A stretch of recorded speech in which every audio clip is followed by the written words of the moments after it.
हमनी के संस्कृति, हमनी के संस्कार सदा रहे हमनी के साथ। भारत के महान ग्रंथ और काव्य सब के संपूर्ण संकलन सब्सक्राइब करें तिलक। हनुमान, हमार लक्ष्मण जे हमेशा हमरा सामने आवे पर ठार हो जाला, उहे आज हमरा सामने आंख मूंदे पड़ल बा। ये कैसे भइल? प्रभु, धरती धर जब धरती पर गिरल तो सूरज चांद के गति थम गई। बाकी का है? कौन कारण? ब्रह्मांड में ऐसा कौन शक्ति बा जे लक्ष्मण के शक्तिहीन कर दिलस?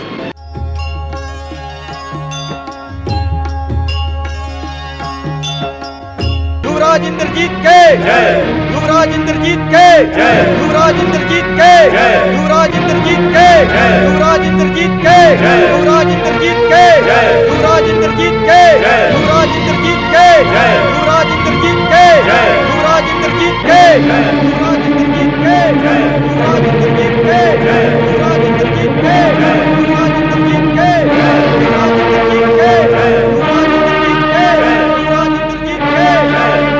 सावधान अयोध्यानाथ, आज रावण कुमार पूरा शक्ति के साथ तीव्र गति से चढ़ाई करे आ रहा बा। हम लोग भी सूतल नहीं थे विभीषण जी। हम लोग भी प्रबल वेग से टक्कर ले। हमके आज्ञा दे प्रभु, हम आगे बढ़ के आपन सेना के व्यूह रचना के निरीक्षण करी। आगे बढ़ी बजरंग बली। जय श्री राम।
अरे वानरन, कहवा बा तोहार राम और ओकर भाई लक्ष्मण?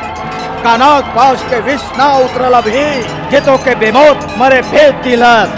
आपन बल परित्राय वाला अंगद हनुमान कहवा जाके लुका गइलन? जय श्री राम। हनुमान के जब याद करवा प्रकट हो जाई है।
अपन राम और लक्ष्मण से कहा कि सामने आवस, या अपन अस्त्र शस्त्र हमारे चरण में डाल के अयोध्या वापस लौट जा।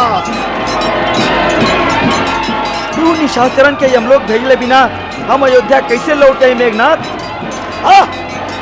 हाँ कैले तू अपने सहायता खातिर अपन बड़ भाई के संगे ना ले ले। बढ़ बढ़ के नाक मत कर मेघनाथ। मेघनाथ के सिंहनाथ के परिणाम तो तू देख ही चुकल बाड़े।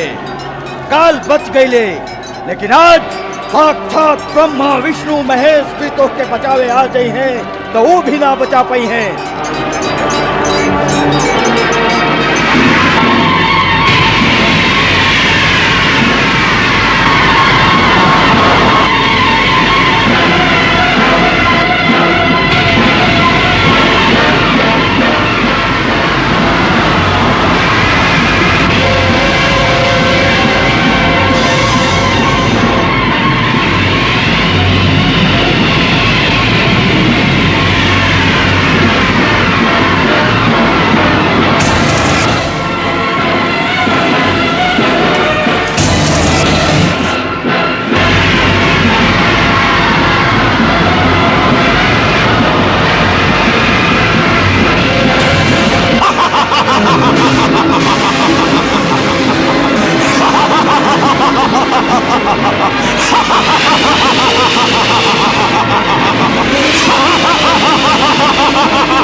फल में अदृश्य, कभी धरती पर कभी अंबर में, धरती पर कभी अंबर में। ये मायाधारी मेघनाद अति सूक्ष्म रूप धर पल भर में, सूक्ष्म रूप धर पल भर में। सौमित्र नहीं कम किसी भात रण कौशल के इस जौहर में, कौशल के इस जौहर में। दोनों सुवीर दोनों अजय दोनों दोनों की टक्कर में, दोनों की टक्कर में। इस महासमर को देख देख सुर नर मुनि जन अकुलावे, तीरन से काटे तीरन को, तीरन पे तीर चलावे। हर हर महादेव, हर हर महादेव।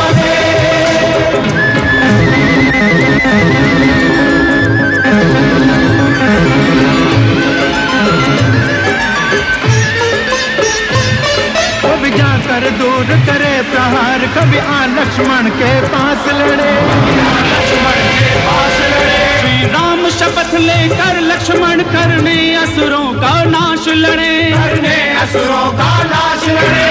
मेघनाद के माध्यम से रावण के अंतिम आस लड़े, रावण की अंतिम आस लड़े। अवतार धर लखन रूप इत रघुवर का विश्वास लड़े, रघुवर का विश्वास लड़े। अपने अपने वीरों की दोनों दल बिरदावली गावे, तीरन से काटे तीरन को, तीरन पे तीर चलावे। हर हर महादेव, हर हर महादेव, हर हर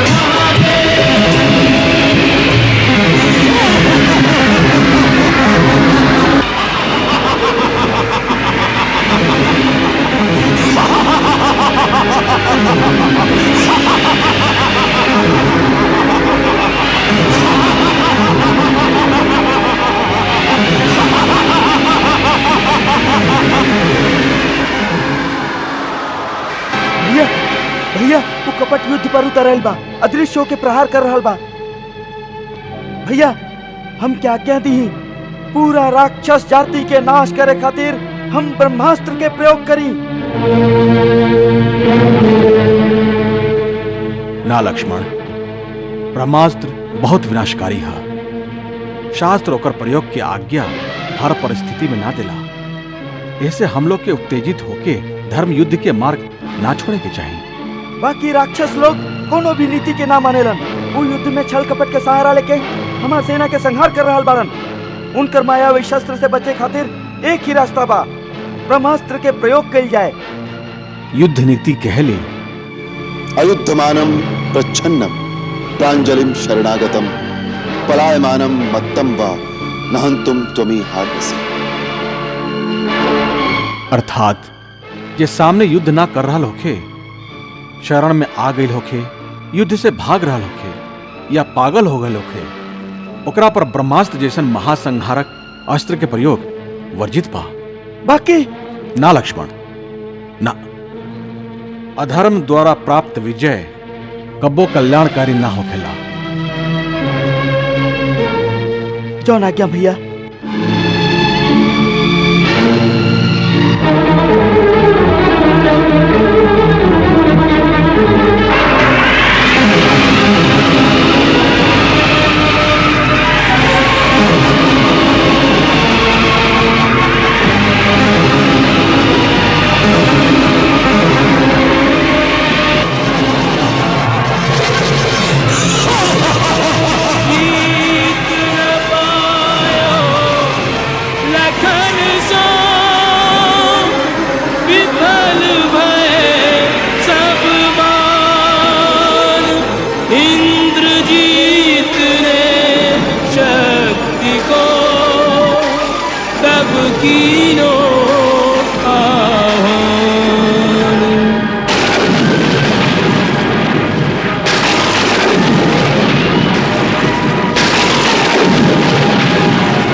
जैसी चमकी बरछी और काल की भांति चली बरछी,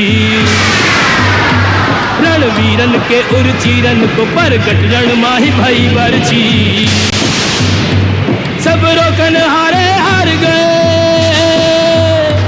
सब रोकन हारे हार गए, नहीं काहू के रोके रुकी बरछी। लक्ष्मण को लक्ष्य बनाए लियो, सीधी उर्माही धसी बरछी।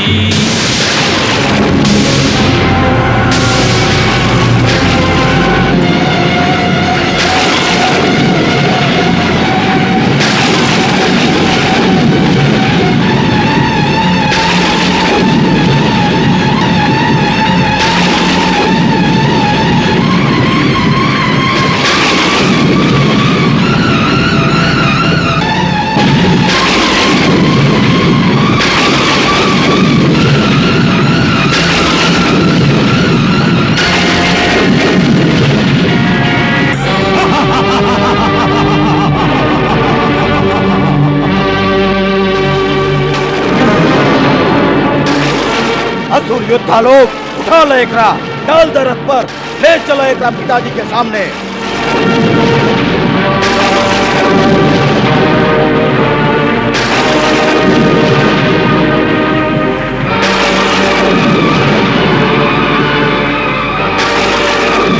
इतना धरती में कर गलबा युवराज। हट जा। इंद्रजीत के विजय के उपहार लंकेश के हम भेंट करब।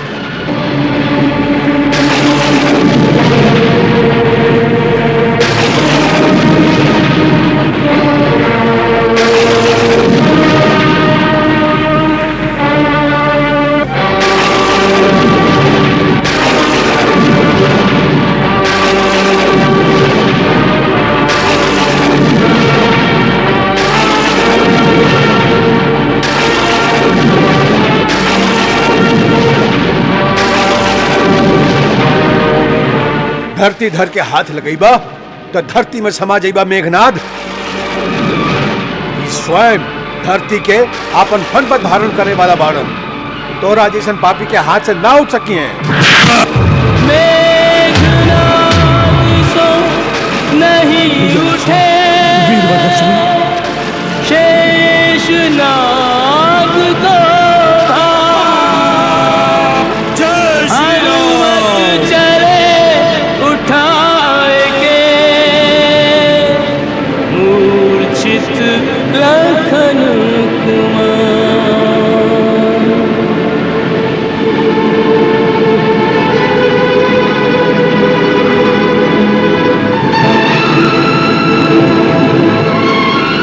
लक्ष्मण जी, वीर लक्ष्मण।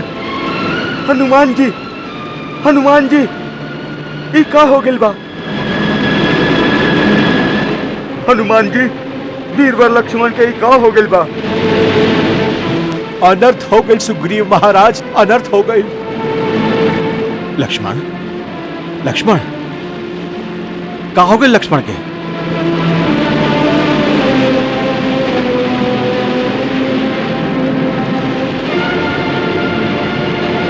लक्ष्मण, लक्ष्मण, वीरवर,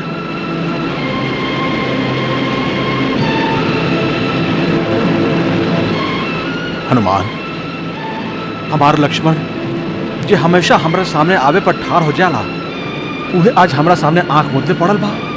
ये कैसे भइल? प्रभु, धरती धर जब धरती पर गिरलन तो सूरज चांद के गति थम गई। ब्रह्मांड में ऐसा कौन शक्ति बा जे लक्ष्मण के शक्तिहीन कर दिलस? का ये भी कोनो निशाचरी माया बा? अयोध्यानाथ, ये निशाचरी माया ना, मेघनाथ घात लगा के वीर घातनी शक्ति के प्रहार के लेबा। घोर तपस्या करके रावण कुमार ये प्राण घातनी शक्ति प्राप्त के ले रहल। जब कोनो उपाय ना देखाला तब कबो कबो ही ये शक्ति के प्रयोग करेला।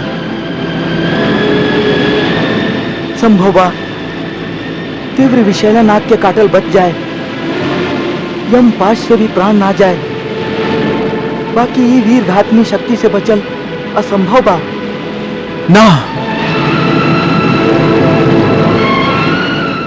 ना लक्ष्मण, ना भैया, हमार भैया, तू एक खातिर तो हमरा संगे वन में ना आई रहा। यदि ऐसा भाई तो अनर्थ हो जाए, ये धरती फाट जाए और राम और समाज ही है।